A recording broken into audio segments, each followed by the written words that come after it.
जय श्री कृष्ण। श्रीमद् भागवत महापुराण दसम स्कंद उत्तरार्ध अध्याय 58। श्री कृष्ण बीजी 5 स्त्रीओ परण्या। श्री सुखदेवजी बोलिया, एक समये भगवान श्री कृष्ण पहला लाक्षागृहમાં બળેલા જણાઈ પાછળથી દ્રુપદ રાજાને ઘેર જણાયેલા પાંડવોને મળવા સાત્યકી વગેરે સાથે ઇન્દ્રપ્રસ્થ ગયા। સમગ્રના ઈશ્વર શ્રી કૃષ્ણને પધારેલા જોઈ વીર પાંડવો ઇન્દ્રિયો જે મુખ્ય પ્રાણ આપવા એકદમ સચેત થાય તેમ એકી સાથે ઊભા થયા અને શ્રી કૃષ્ણને ભેટ્યા અને તેમના સંગથી નાશ પામેલા પાપોવાળા તે સુરા પાંડવો પ્રેમયુક્ત હાસ્યવાળું ભગવાનનું મુખ જોઈ આનંદ પામ્યા। ભગવાન શ્રી કૃષ્ણ પણ યુધિષ્ઠિર સાથે ભીમસેનના પગમાં પ્રણામ કરી અર્જુનને ભેટ્યા અને નકુલ તેમજ સહદેવે શ્રી કૃષ્ણને વંદન કર્યું।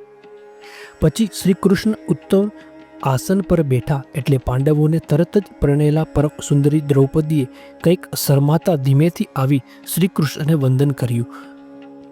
પાંડવોએ સાત્યકીનો પણ સત્કાર કર્યો અને તેને વંદન કર્યું એટલે તે પણ આસન પર બેઠો। તેમજ બીજા યાદવો પણ સત્કાર પામી ચો તરફ બેઠા।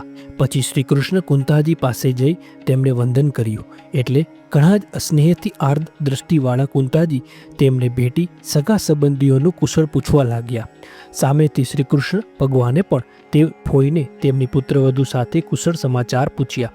પછી પ્રેમની વ્યાકુળતાથી રૂંધાયેલા કંઠવાળા અનેક દુઃખોને યાદ કરતા કુંતાજી ભક્તોના ક્લેશનો નાશ કરવા દર્શન દેતા તે ભગવાનને કહેવા લાગ્યા, હે કૃષ્ણ, અમારું સંબંધીઓનું સ્મરણ કરી મારા ભાઈ અક્રૂરજીને આપે અહીં મોકલ્યા તે જ સમયથી અમારું કુશળ થયું છે અને એમને આપે સનાથ કર્યા છે।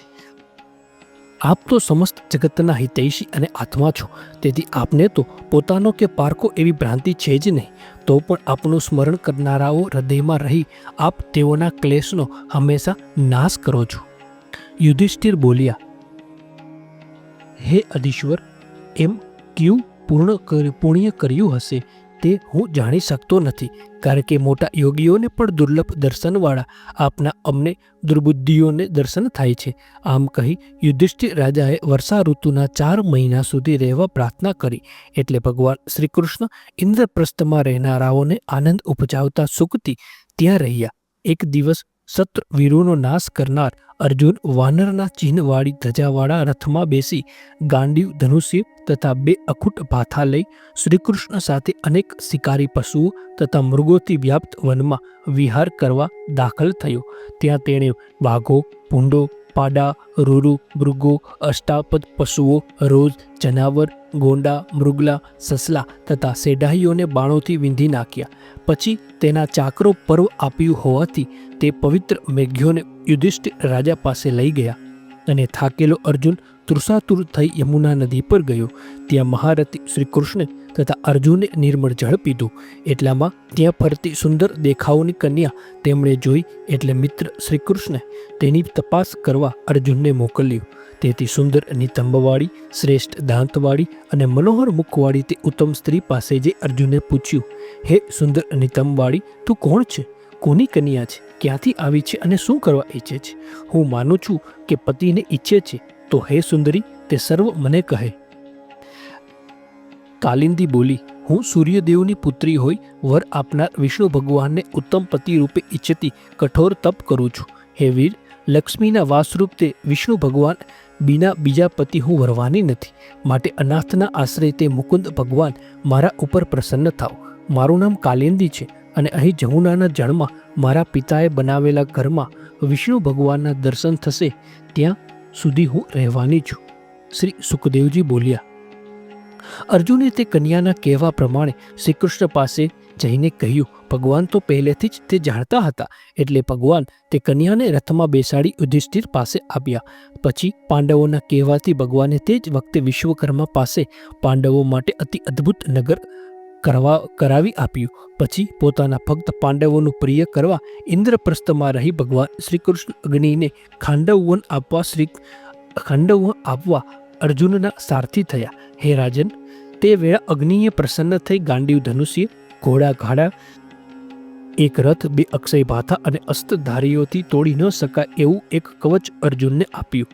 વળી મય દાનવને અગ્નિથી છોડાવ્યું હોવાથી તેણે મિત્ર અર્જુન માટે એક સભા કરી. તેમાં દુર્યોધનને જળ હતું ત્યાં સ્થળ અને સ્થળ હતું ત્યાં જળ આવો દ્રષ્ટિભ્રમ થયો હતો. પછી યુધિષ્ઠિર રાજાએ અને બીજા સગા સંબંધીઓએ શ્રી કૃષ્ણને દ્વારકા જવા સંમતિ આપી. એટલે સાત્યકી વગેરે સાથે શ્રી કૃષ્ણ પાછા દ્વારકા પધાર્યા. ત્યાં જઈને અતિ ઉત્તમ ઋતુમાં શ્રેષ્ઠ નક્ષત્રવાળા સર્વોત્તમ મુહૂર્તમાં પોતાના ભક્તોને પરમ મંગળરૂપ શ્રીકૃષ્ણ સંબંધીઓને પરમ આનંદ આપતા કાલિંદીને પરણ્યા. પછી હે રાજન, દુર્યોધનને વશ રહેનારા તેના અનુયાયી વિંદ તથા અરવિંદ નામના અવંતીના 2 રાજાઓએ શ્રીકૃષ્ણમાં આસક્ત બહેન મિત્રવિંદા કે જે રાજાધિદેવી નામની શ્રીકૃષ્ણની ફોઈની પુત્રી હતી તેને શ્રીકૃષ્ણ સાથે પરણાવવા અટકાવી. પણ શ્રીકૃષ્ણે સ્વયંવરમાં રાજાઓને દેખતા બળાત્કારે તેનું હરણ કર્યું. વળી હે રાજા, નગ્નજીત નામે કૌશલ દેશનો અત્યંત ધાર્મિક રાજા હતા. તેને સત્યા નામની તેજસ્વી કન્યા હતી. તે નાગજીતી એવા બીજા નામની પણ પ્રસિદ્ધ હતી.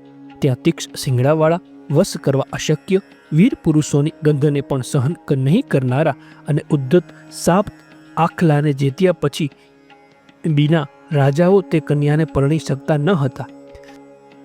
ભક્તોના પતિ ભગવાન એ આખલાઓને જીતનાર પુરુષની મેળવી શકાય એવી તે કન્યાને સાંભળી મોટો સૈન્ય સાથે કૌશલપુર ગયા અને કૌશલ દેશના રાજાએ પ્રસન્ન થઈ સામેથી ઊભા થઈ આસન વગેરે આપી મોટા પૂજા સાહિત્યથી શ્રીકૃષ્ણનો સત્કાર કર્યો અને શ્રીકૃષ્ણે પણ સામેથી તેનો સત્કાર કર્યો. રાજકન્યા નાગજીતી પોતે પસંદ કરેલા વર શ્રીકૃષ્ણને પધારેલા જોઈ ઈચ્છવા લાગી. મેં અનેક વ્રતો કરી, જો આ ભગવાનને હૃદયમાં ધર્યા હોય તો આ મારા પતિ થાવ અને મારા નિર્મળ મનોરથો સત્ય કરે. જેમના ચરણકમળની રજ લક્ષ્મી દેવી, શંકર તથા લોકપાલો સહિત બ્રહ્મા મસ્તક પર ધરે છે. વળી પોતે રચેલી ધર્મ મર્યાદાઓનું પાલન કરવાની ઈચ્છાથી સમયે સમયે જે લીલા માટે શરીરો ધરે છે તે ઈશ્વર કયા ઉપાયથી મારા ઉપર પ્રસન્ન થાય. પછી નગ્નજીત રાજા પૂજા સત્કાર કરેલા શ્રી ભગવાનને કહેવા લાગ્યો, હે નારાયણ, હે જગતના પતિ, આપ આત્મનંદથી પૂર્ણ છો.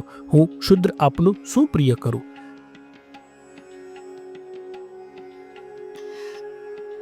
શ્રી સુખદેવજી બોલ્યા, હે કુરુનંદન રાજા, પ્રસન્ન થયેલા ભગવાનને આસનનો સ્વીકાર કરી હસતા હસતા મેઘ જેવી ગંભીર વાણીથી તેને કહ્યું. શ્રી ભગવાન બોલ્યા કે રાજા, પોતાના ધર્મ પ્રમાણે વર્તનારો ક્ષત્રિય યાચના કરે તેને વિદ્યાનો નિંદ ગણે છે. તો પણ તમારી સાથેના સંબંધની ઈચ્છાથી હું તમારી કન્યાની માગણી કરું છું. અમે કન્યાના મૂળ તરીકે ધન વગેરે કંઈ આપતા નથી.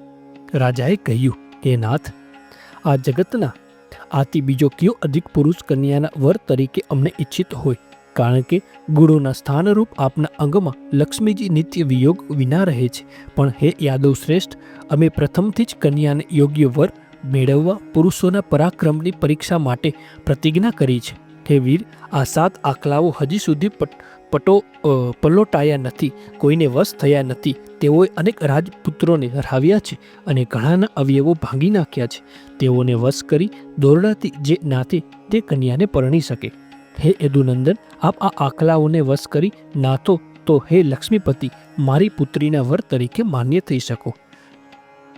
શ્રી સુખદેવજી બોલ્યા, રાજાએ કરેલી તે પ્રતિજ્ઞા સાંભળી પ્રભુ શ્રી કૃષ્ણે પેટ બાંધી પોતાના 7 સ્વરૂપો કરી રમત માત્રમાં જ તે આખલાને વશ કર્યો. પછી નાશ પામેલ ગર્વ તથા પરાક્રમવાળા તે આખલાઓને દોરીથી નાથીને બાળ જે લાકડાના બાંધેલા આખલાઓને ખેંચે તેમ શ્રીકૃષ્ણ રમતથી તેમને ખેંચવા લાગ્યા. આથી નગ્નજીત રાજા આશ્ચર્ય પામ્યો. તેણે પ્રસન્ન થઈ પોતાની પુત્રી શ્રીકૃષ્ણને આપી. સમર્થ ભગવાન શ્રીકૃષ્ણ પોતાને યોગ્ય તે રાજકન્યાને વિધિ પ્રમાણે પરણ્યા અને તે રાજાની રાણીઓ પણ શ્રીકૃષ્ણને કન્યાના પ્રિય પ્રતિરૂપ મેળવી પરમ આનંદ પામી. પછી મોટો ઉત્સવ થયો. શંખો, ભેરીઓ તથા નૌબત વાગી, ગીતો ગવાયા, વાદિત્રો વાગ્યા, બ્રાહ્મણોના આશીર્વાદ અપાયા અને પુરુષો તથા સ્ત્રીઓ અતિ આનંદ પામી વસ્ત્રોને પુષ્પમાળાઓથી પોતાને શણગારવા લાગ્યા. રાજા નગ્નજીતે 10,000 ગાય અને ગળામાં કંઠીઓ તથા સુંદર સુંદર વસ્ત્ર પહેરીને 3,000 તરુણ દાસીઓ પહેરવામાં આવી. એ ઉપરાંત 9,000 હાથીઓ, હાથીઓથી 100 ગણા રથો, રથો કરતાં 100 ગણા ઘોડા ને ઘોડાઓ કરતાં 100 ગણા સેવકો, પછી સ્નેહથી પીગળેલા હૃદયવાળા કૌશલ રાજે તે દંપતીને રથમાં બેસાડી મોટી સેના સાથે દ્વારકા તરફ વળાવ્યા. તે સાંભળી યાદવોએ તથા આખલાઓએ પ્રથમ હરાયેલા પરાક્રમવાળા અસહનશીલ રાજાઓ કન્યાને લઈ જતા શ્રીકૃષ્ણને માર્ગમાં ઘેરી વળ્યા અને તેમના પર સંખ્યાબંધ બાણો ફેંકવા લાગ્યા. પણ સિંહ જેમ ક્ષુદ્ર હરિયાણે નસાડી મૂકે તેમ મિત્ર શ્રીકૃષ્ણની પ્રિય કરનાર ગાંડીવધારી અર્જુને તે રાજાઓને નસાડી મૂક્યા. પછી યાદવોમાં શ્રેષ્ઠ દેવકી પુત્ર શ્રીકૃષ્ણ ભગવાન પહેરામણી લઈ દ્વારકા ગયા ને ત્યાં સત્ય રાણી સાથે આનંદ કરવા લાગ્યા. પછી શ્રીકૃષ્ણ પોતાની ફોઈ શ્રુત કીર્તિને પુત્રી ભદ્રાને પરણ્યા. એ ભદ્રા કેકઈ દેશમાં જન્મી હતી અને તેના ભાઈ સંતદર વગેરે તેને શ્રીકૃષ્ણ વરે આવી હતી.